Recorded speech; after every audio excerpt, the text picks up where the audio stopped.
And I think the first thing I should say is that I don't stand before you as any sort of expert on climate change, and I'm not going to pretend to be that.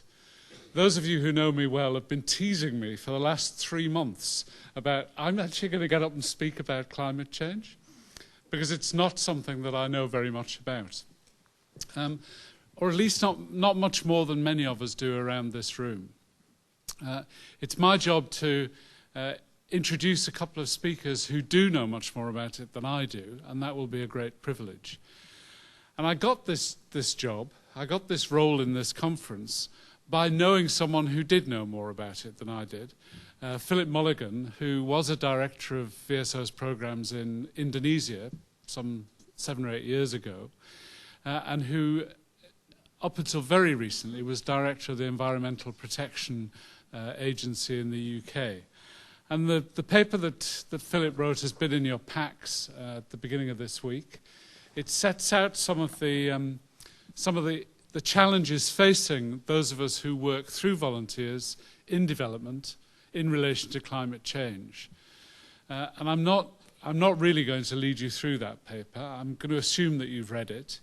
And if you want an aide-memoire for the paper, it's in front of you in terms of this presentation. But I'm just going to make a few points by way of introducing the topic. And I think the first thing to say is that climate change is an issue for all of us who are working in development, which is not going to go away.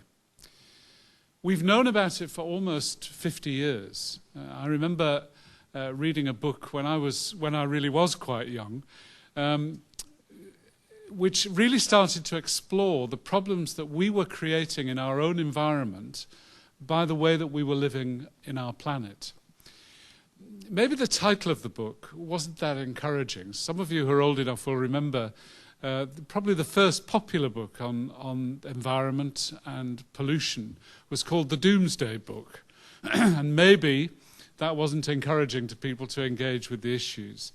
But for whatever reason, it's taken almost up until the last decade before people have really started to engage with climate change as an issue.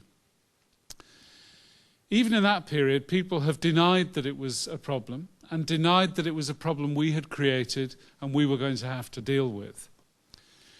But I think it is now generally agreed that it sits before us as one of the major challenges of the next century, at least.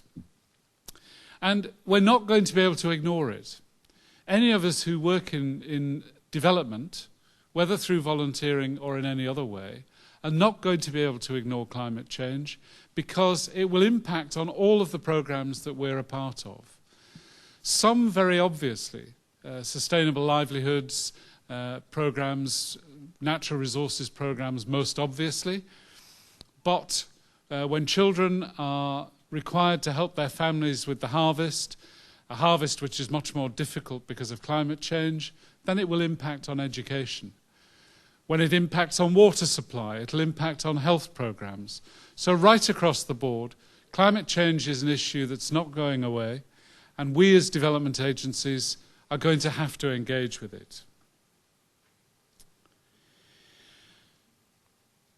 I think perhaps one of the problems in engaging with it is that the issues seem so enormous for little IVCOs like ourselves.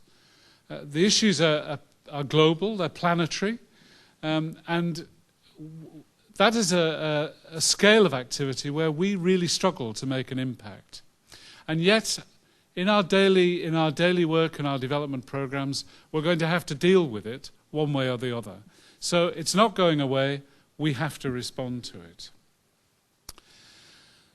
The paper sets out, I think, really well some of the issues that are there for us as volunteering agencies in development. There are many different levels at which we can engage with that, and I think it's important for each of our organisations that we take a position on those choices. But I think, for me, one of the really key characteristics of it is that it's one of those issues that requires each agency to look into its own practice and work out what it can do in response to its own behaviour. And There are very few agencies, there are very few issues that are like that. So I think gender has been another one where we've also had to examine our own practice as well as talking about what we should do in our work. Climate change is another issue like that. What impact are we having on our own environment through our work?